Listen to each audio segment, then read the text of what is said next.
watching CBS 2 News in high definition.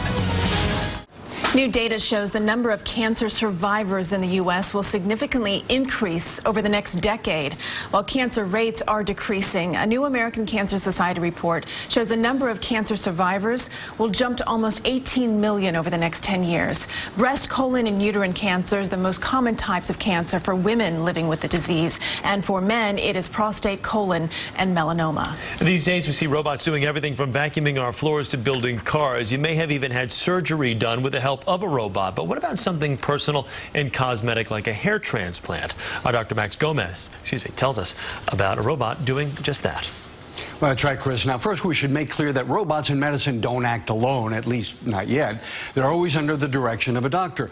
Now, that said, what robots are really good at are tedious, repetitive tasks that need to be done quickly and accurately, something like a hair transplant.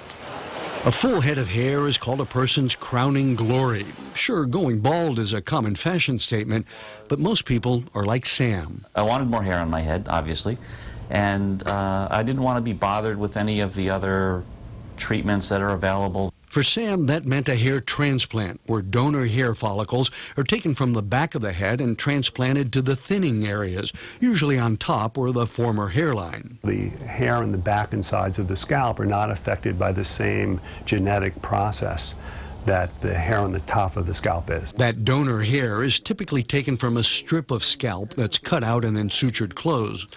But that's not the best choice for everyone. Some patients who want to wear their hair very short, that line can be a problem.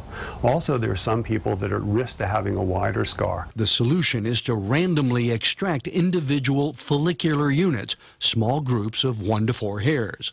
The procedure is very labor intensive. I mean, you have to do thousands of these in a single session. Enter the Artas robot. It's a sophisticated hair mapping and extraction system. Once the donor area is identified, the robot maps all the follicles and then randomly extracts them with a series of punches. It can even tell the angle the hair is growing at to avoid damaging it. It's much more precise than human hand. It doesn't tire if you're doing thousands of grafts. It's the same every single time. And here's the result a few weeks later. Even with short hair, the random extraction means it's virtually impossible to tell where the donor hairs came from. Now, the rest of the transplant procedure is pretty much the same as without the robot, and that's where the art comes in, deciding where, how many, how dense, and at what angle the donor hairs are inserted. That's what makes a hair transplant look natural. And a well-done transplant is amazingly natural. Christine? And a bad one isn't. All right, Dr. Max, thank you.